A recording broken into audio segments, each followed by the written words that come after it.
নমস্কার বন্ধুরা, আমি অ্যাডভোকেট পায়েল চক্রবর্তী। আশা করি আপনারা ভালো আছেন। যেখান থেকেই আমার ভিডিওটা দেখছেন তাদের অসংখ্য ধন্যবাদ। আর যারা আমার নতুন বন্ধু তাদেরকে অসংখ্য ধন্যবাদ।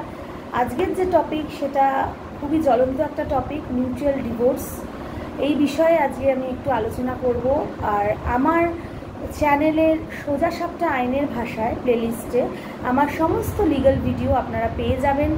আর তার আগে বলে নিই, আমার যে ফোন নাম্বারটা ডেসক্রিপশন বক্সে দেওয়া থাকে বা আমার ভিডিওর ওপরে দেওয়া থাকে, সেই ফোন নাম্বারে কিন্তু অনেকেই ফোন করে বলছেন যে আমার এই সমস্যা কি করা যাবে। আমি কিন্তু ওভার ফোন কোনো কনসাল্ট করি না। অবভিয়াসলি আমার চেম্বারে এসে আপনাদের যোগাযোগ করতে হবে।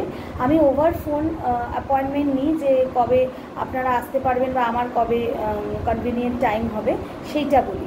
আমি ওভার ফোন কোনো কিন্তু কথা বা কনফারেন্স করি না, ঠিক আছে? আপনারা অবশ্যই ফোন নাম্বারে ফোন করবেন, আমার চেম্বারে এসে আমার সাথে আপনাদের সমস্যার বিষয়ে আলোচনা করবেন। আজকের যে টপিক সেটা তো খুবই জ্বলন্ত একটা টপিক, মিউচুয়াল ডিভোর্স।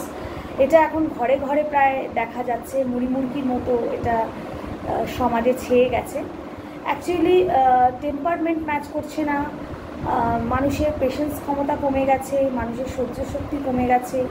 তাছাড়াও মানুষের মধ্যে মানুষের যে বিশ্বাসযোগ্যতা সেইটার বড্ড অভাব আমাদের সমাজে দেখা দিয়েছে। এই জন্যই কিন্তু ঘরে ঘরে এত ডিভোর্স, এত ছাড়াছাড়ি।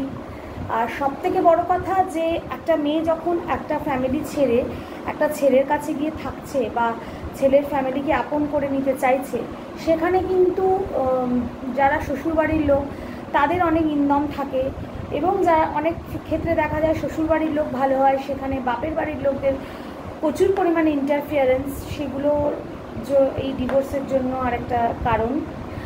আর এই যে ডিভোর্সগুলো হচ্ছে, সেখানে সবথেকে বড় সাফারার হয় যদি কোনো দম্পতির সন্তান থেকে থাকে। তো সন্তান থাকাকালীন যে ডিভোর্স, সেটাতে কিন্তু সবথেকে ক্ষতিগ্রস্ত হয় সন্তান, ঠিক আছে? তো এই সমস্ত সমস্যা থাকা সত্ত্বেও অনেকে ডিভোর্সের পথটাকে বেছে নেয়।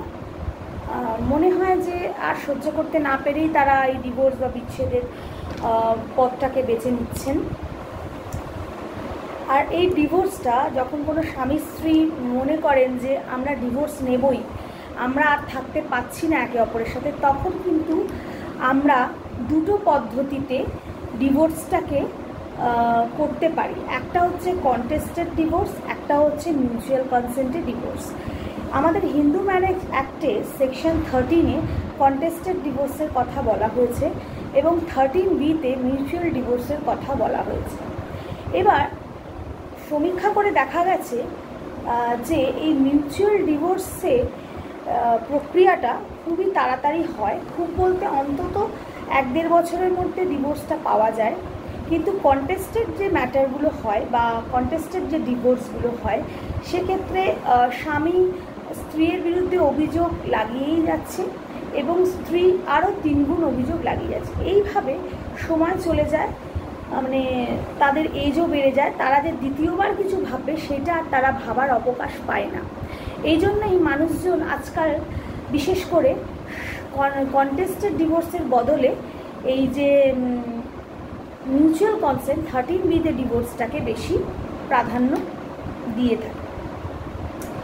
এই যে 13B-তে যে ডিভোর্স, এটার ক্ষেত্রে প্রথমেই আমি বলি যে স্বামী স্ত্রী দুজনে যদি ঠিক করেন যে না আমরা মিউচুয়াল কনসেন্টে ডিভোর্স দেব, তাহলে কিন্তু তাদেরকে 1 বছরের জন্য আলাদা থাকতে হবে এবং তাদের মধ্যে কোনো কনজুগাল লাইফ থাকবে না, মানে কোনো সেক্সুয়াল লাইফ যেটাকে বলে সেটা থাকা চলবে না। এবং এই 1 বছর পরে তারা কিন্তু ডিভোর্স পিটিশন ফাইল করবে। এই যে মিউচুয়াল কনসেন্টের যে পিটিশন, সেটা কিন্তু সম্পূর্ণ আলাদা ধরনের হয়। মানে এইটা কজ টাইটেলে যেরকম লেখা থাকে A ভার্সেস B, এখানে কিন্তু ভার্সেস কথাটা লেখা থাকে না। এখানে কিন্তু উভয়ের সম্মতিতেই ডিভোর্সটা হচ্ছে, এইভাবেই পিটিশনটা একটাই পিটিশন হয়, সেখানে উভয়ের স্বাক্ষর থাকে। আচ্ছা, দ্বিতীয়ত এই যে মিউচুয়াল কনসেন্টেড ডিভোর্সে অবশ্যই ম্যারেজ সার্টিফিকেটের দরকার হয়, পাসপোর্ট সাইজের ফটো দরকার হয় এবং উভয়ের যে সিটিজেনশিপের যে প্রমাণ সেটা দিতে হয়। আধার কার্ড, ভোটার কার্ড, এই সমস্তগুলো দিতে হয়।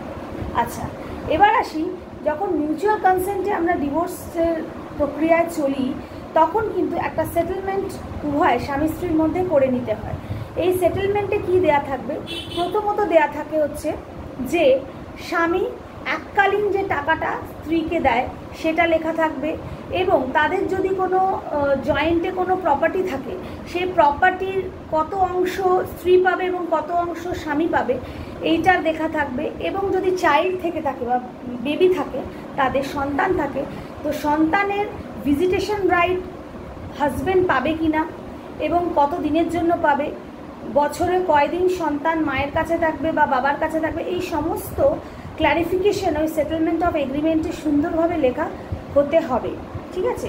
এবং এই যদি সন্তান থেকে থাকে তাহলে এককালীন কত টাকা বা কত অঙ্ক স্বামী স্ত্রীকে দিচ্ছেন সেটা লেখা হয়ে থাকে। এবং এটাও লেখা হয়ে থাকে যে এককালীন লামসাম অ্যামাউন্ট যদি স্বামী স্ত্রীকে দেন তাহলে কিন্তু সেখানে আর তিনি কোনো ক্লেম করতে পারবেন না। এই সমস্ত চুক্তিগুলো আর কি বলতে পারেন, শর্তগুলো ওই সেটেলমেন্ট অফ এগ্রিমেন্টে লেখা হয়ে থাকে।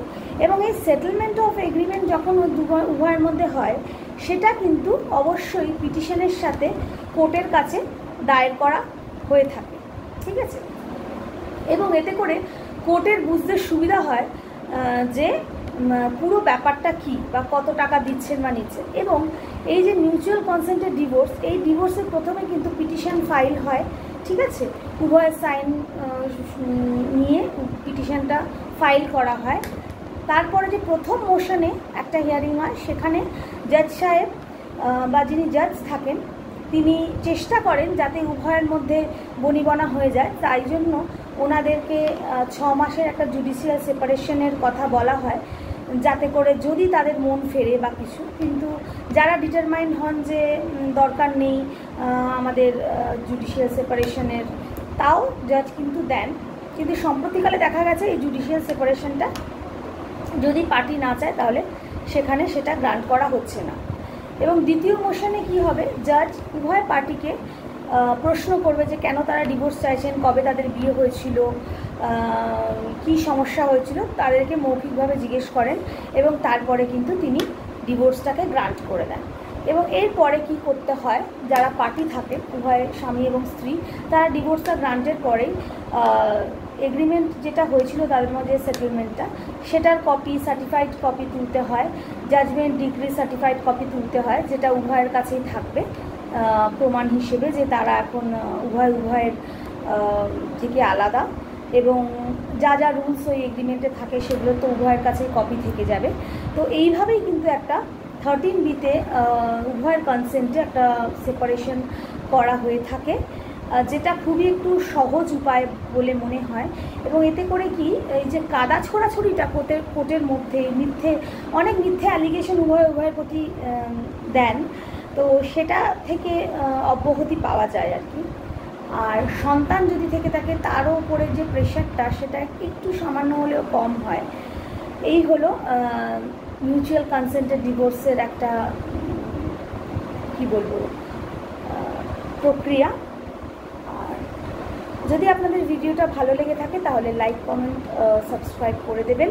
এবং আমার ওপরে যে ডেসক্রিপশন বক্সে যে নাম্বারটা আছে সেখানে আমার সাথে অ্যাপয়েন্টমেন্ট করে আমার চেম্বারে এসে আপনারা সমস্যার কথা বলবেন। ওভার ফোনে কিন্তু সমস্যার কথা আমি শুনি না, আমার চেম্বারে এসে বলতে হবে, অ্যাপয়েন্টমেন্ট শুধু ওভার ফোনে নিতে হবে, ঠিক আছে। আর আরেকটা কথা বলি, যে এই যে ডিভোর্সটা চারিদিকে এত হচ্ছে, এটা খুবই একটা দুঃখজনক ব্যাপার, সন্তান হয়ে যাওয়ার পরে বিশেষ করে। কিন্তু এখনকার দিনে দেখা যাচ্ছে যে এটা একটা মানে খুব একটা স্টাইলে পরিণত হয়েছে যে চুন থেকে পান খসলে ডিভোর্স সবাই ফাইল করে দিচ্ছে। কিন্তু আমার বিনীত অনুরোধ সবার কাছে যে কোনো সম্পর্ক গড়াটা খুব সোজা। সন্তান হয়ে যাওয়ার পরে আপনারা চেষ্টা করবেন যাতে ডিভোর্সের পথে না এগোতে হয়। সন্তানের মুখের দিকে তাকিয়ে আপনারা ডিভোর্স থেকে বিরত থাকবেন। দরকার হলে আপনারা নিজেদের মধ্যে বসে কথা বলবেন। অনেক সময় কথা বলার ফলেও কিন্তু অনেক সমস্যার সমাধান হয়। ফ্যামিলি, উভয় ফ্যামিলি মানে ধরুন ছেলের বাড়ির ফ্যামিলির দ্বারা ইনফ্লুয়েসড হবেন না, আপনার মা বাবার দ্বারা। এবং মেয়েকে বলছি আপনিও কিন্তু নিজের মা বাবার দ্বারা ইনফ্লুয়েসড হবেন না, কারণ সংসারটা আপনি করতে গেছেন এইটা ভেবেই তো যে সুন্দর স্বামীর সাথে বা সন্তানের সাথে সম্পর্ক রেখে এগিয়ে যাব সারাটা জীবন। তো বিইং আ লয়ার এই কথাগুলো হয়তো আমার বলা উচিত না, কিন্তু কোথা থেকে আমার মনে হয় যে সমাজের কাছে এটা আমার বার্তা দেওয়া উচিত এবং বলা উচিত যে আপনারা ডিভোর্সটা চট করে নেবেন না। যদি অতিরিক্ত অত্যাচারের মাত্রা ছাড়িয়ে যায় তাহলে আলাদা, কিন্তু ছোট ছোট ব্যাপারে ছোট ছোট ইগো ক্লাসে ডিভোর্স নেওয়াটা মনে হয় সমীচীন নয়।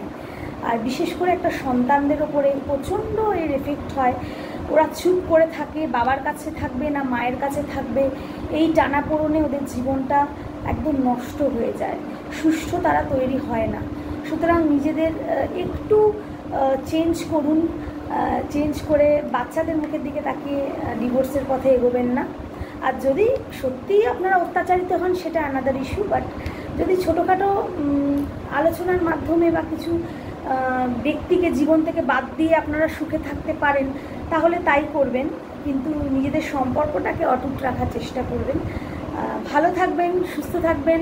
যে কোনো সমস্যা নিয়ে 9674380545 এই নাম্বারে আমার সাথে যোগাযোগ করুন।